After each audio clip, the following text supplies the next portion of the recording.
வணக்கம் நண்பர்களே, முக்கியமான சில டாபிக்ஸை இந்த பதிவில் பார்க்க போகிறோம். முதல் டாபிக் என்ன பார்க்க போகிறோம்னா, சுப்ரீம் கோர்ட்டு தெளிவாக சொல்லிட்டாங்க. டெல்லியில் குடியிருப்பு பகுதிகள் இருக்குல்ல, குடியிருப்பு பகுதிகளில் வசிக்கக்கூடிய தெருநாய்களை 8 வாரத்துக்குள்ளே அப்புறப்படுத்தணும் அப்படின்னு ஆர்டர் போட்டாங்க. இப்போது விலங்குகள் நல ஆர்வலர்கள் இருக்காங்களே, கதற ஆரம்பிச்சிருக்காங்க. இன்றைக்கி காலையில் 9 மணிக்கு பார்த்தீங்கன்னா ஒவ்வொரு மாநிலத்திலையும், மாநில தலைநகர்லையும் பேரணியாக விலங்குகள் நல ஆர்வலர்கள் போயிருக்காங்க. சென்னையில் எக்மோரில் பார்த்தீங்கன்னா விலங்குகள் நல ஆர்வலர்கள் எப்படி அதை பண்ணலாம், அதுவும் பாவம் தானே, நாய்களும் பாவம் தானே, வாயில்லாத பிராணி, அப்படி இப்படின்னு சொல்லிட்டு பேசிக்கிட்டு இருக்காங்க.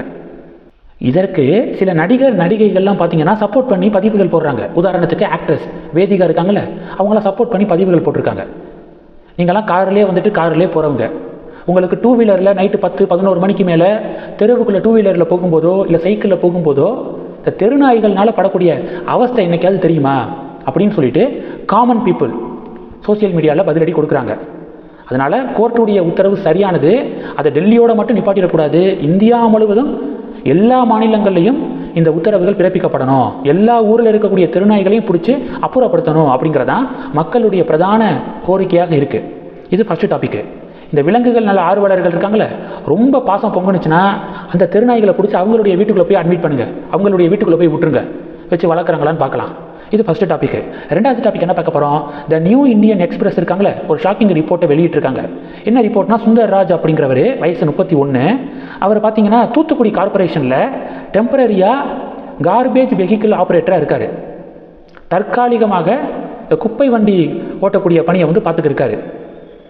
2024 ஆகஸ்ட் மாதம் பார்த்தீங்கன்னா அவர் கோவிலிருந்து வீட்டுக்கு போகும்போது ஒரு காரு அவருடைய வண்டியை இடிச்சிருது. அதில் அவர் கீழே விழுந்துடுறாரு. பலத்தை அடிபட்டு சுய நினைவே அவர் இழந்துடுறாரு, அன்கான்சியஸாக போயிடுறாரு.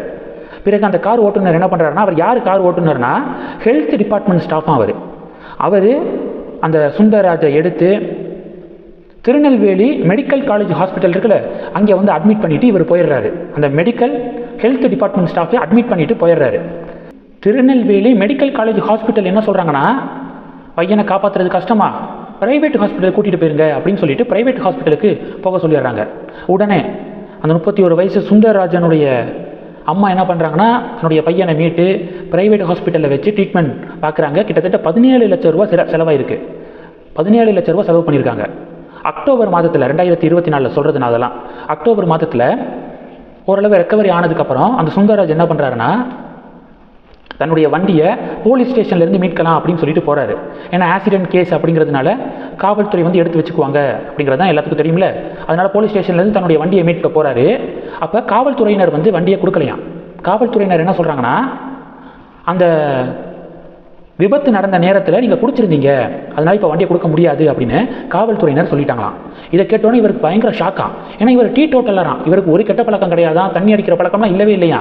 அப்புறம் எப்படி அந்த விபத்து நடந்த நேரத்தில் தண்ணி அடிச்சிருந்தேன்னு இவங்க சொல்லலாம் அப்படின்னு சொல்லிட்டு அவர் பயங்கர மன உளைச்சல். இதற்கு இடையில் காவல்துறை அந்த காருக்காரனுக்கு எதிராக கம்ப்ளைண்ட்டை ரிஜிஸ்டர் பண்ணாமல் அந்த கார்காரன்ட்டேருந்து கம்ப்ளைண்ட்டை ரிசீவ் பண்ணி எனக்கு எதிராக கம்ப்ளைண்ட் பண்ணியிருக்காங்க, எனக்கு எதிராக கேஸ் போட்டிருக்காங்க அப்படின்னு சொல்லிட்டு அந்த சுந்தர்ராஜ் சொல்லியிருக்காரு. இது எல்லாத்தையும் தாண்டி இன்னொரு விஷயம் என்னென்னா, ஆர்டிஐ மூலமாக எனக்கு ட்ரீட்மெண்ட் பார்க்கும்போது எடுத்த இந்த பிளட் டெஸ்ட் ரிப்போர்ட்லாம் இருக்குல்ல, அதில் தெரிஞ்சிடும் குடிச்சிருக்காங்களா இல்லையா அப்படிங்கிறது தெரிஞ்சிடும். ஸோ அதெல்லாம் கேட்டு கஷ்டப்பட்டு வாங்கியிருக்காரு. அந்த ரிப்போர்ட்டில் பார்த்தீங்கன்னா சைடில் இவருக்கு ட்ரீட்மெண்ட் பார்த்த மருத்துவர் குடிச்ச ஸ்மெல் வருது, மூச்சு விடும்போது குடிச்ச ஸ்மெல் வருது அப்படின்னு சொல்லிட்டு எழுதியிருக்காரு கையில். இதுதான் அந்த சுந்தரராஜுக்கு பயங்கர ஒரு ஷாக்கை ஏற்படுத்தியிருக்கு. அதாவது அந்த ஹெல்த் டிபார்ட்மெண்ட் ஸ்டாஃபை காப்பாற்றுறதுக்காக நான் குடிச்சிருந்த மாதிரி ப்ரொஜெக்ட் பண்ணியிருக்காங்க அப்படின்னு சொல்லிட்டு இவரே இப்போ பரபரப்பான குற்றச்சாட்டை முன் வச்சிருக்காரு. த நியூ இந்தியன் எக்ஸ்பிரஸ் அது ஆர்டிக்கலாக வெளியிட்டிருக்காங்க. நம்ம ஊர் மீடியாக்களில் இது மாதிரியான செய்திகள் வரதெல்லாம் வாய்ப்பே கிடையாது. ஆங்கில மீடியாக்களாவது அவங்களுடைய பணியை ஒழுங்காக பார்த்துக்கிருக்காங்க அப்படிங்கிறதான் மக்களுடைய கருத்து. இது ரெண்டாவது டாபிக். மூணாவது டாபிக் என்ன பார்க்க போகிறோம், மோடி அவசர ஆலோசனை அப்படிங்கிறது மூணாவது டாபிக். குடியரசு துணைத் தலைவர் தேர்தல் நடக்க போதுங்க. அதில் தேசிய ஜனநாயக கூட்டணி சார்பாக யாரை வேட்பாளராக போடுறது அப்படின்னு சொல்லிட்டு இன்னைக்கு ஆலோசனை நடக்குது மோடி அவர்கள் தலைமையில். ஆல்ரெடி மோடி மற்றும் ஜேபி நட்டா இவங்களுக்கு அதிகாரம் வழங்கப்பட்டிருக்கு. என்டிஏ சார்பாக யாரை வேட்பாளராக தேர்ந்தெடுக்கணும் அப்படிங்கிற அதிகாரம் பிரைம் மினிஸ்டருக்கும் ஜேபி நட்டா அவர்களுக்கும் வழங்கப்பட்டிருக்கு. இன்றைக்கி ஆலோசனை நடக்குது. ஆகஸ்ட் 21 என்டிஏ சார்பாக தேர்ந்தெடுக்கப்படக்கூடிய வேட்பாளர் வேட்புமனுவை தாக்கல் செய்வார் அப்படின்னு எதிர்பார்க்கப்படுது. இது மூணாவது டாபிக். நாலாவது டாபிக் என்ன பார்க்க போகிறோம், பாஜகவுடைய மினிஸ்டர் எல் முருகன் இருக்கார்ல, அவர் என்ன சொல்லியிருக்காருன்னா, திமுகவில் சில முக்கிய தலைவர்கள்ட்ட நாங்கள் பேச்சுவார்த்தை நடத்திக்கிருக்கோம், அவங்க கூடிய விரைவாக பாஜக பக்கம் வரப்போகிறாங்க அப்படின்னு சொல்லிட்டு எல் முருகன் அவர்கள் பேசியிருக்காரு. இதே தான் சில நாட்களுக்கு முன்பாக திமுக கூட்டணியில் இருக்கக்கூடிய சில கட்சிகள்கிட்ட நாங்கள் பேச்சுவார்த்தை நடத்துகிறோம், திமுக கூட்டணியிலேருந்து எப்போ வேணாலும் அவங்க வெளியேறலாம், ரொம்ப ஒரு பெரிய கட்சி அப்படின்னு சொல்லிட்டு இருந்தீங்க. ஆனால் இப்போ வரைக்கும் திமுக கூட்டணியிலேருந்து யாரும் வெளியில் வர மாதிரி தெரியலை. என்டிஏ கூட்டணியில் இருக்கக்கூடிய கட்சிகள் தான் வெளியில் போய்க்கு இருக்கு. ஆனால் நீங்கள் இப்படி சொல்கிறீங்களே அப்படின்னு கமெண்ட் செக்ஷனில் சில பாஜக தொண்டர்களே கேள்விகள் எழுப்புறாங்க.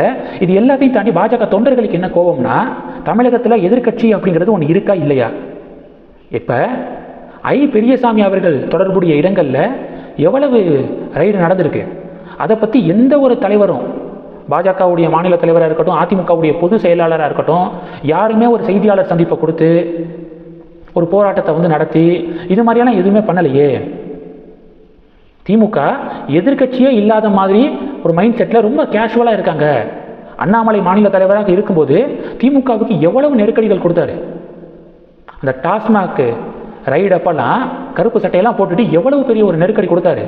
அதில் ஒரு கால்வாசி கூட இபிஎஸும் நயினார் அவர்களும் கொடுக்கலையே அப்படின்னு சொல்லிட்டு பாஜக தொண்டர்கள் தங்களுடைய ஆதங்கத்தை வெளிப்படுத்துகிறாங்க. முடிஞ்சளவு ஆளுங்கட்சிக்கு நெருக்கடி கொடுங்க அப்படின்னு சொல்லிட்டு தொண்டர்கள் பதிவு போடுறாங்க. இதெல்லாம் பெரிய பேசுபொருளாக மாறி இருக்குங்க. இந்த டாபிக்ஸ் எல்லாத்தையும் பற்றி உங்களுடைய பார்வைகளை மறக்காமல் கமெண்ட் பண்ணுங்கள். தொடர்ந்து கனெக்டில் இருங்க. அடுத்தடுத்து நிறையா பதிவுகளை பார்க்க போகிறோம். நம்ம சேனலுக்கு சப்போர்ட் பண்ணணும் அப்படின்னு ஆசைப்பட்டீங்கன்னா நான் பேசக்கூடிய வீடியோக்கு கீழே நன்றி அப்படிங்கிற ஆப்ஷன் இருக்குது. அதை கிளிக் பண்ணி உங்களால் முடிந்த தொகையை சேனல் வளர்ச்சிக்காக கொடுத்து உதவி செய்யலாம். இல்லை ஜாயின் பட்டனை கிளிக் பண்ணி நம்ம சேனலுக்கு மெம்பராக ஆகலாம். நன்றி. ஜெய் ஹிந்த்.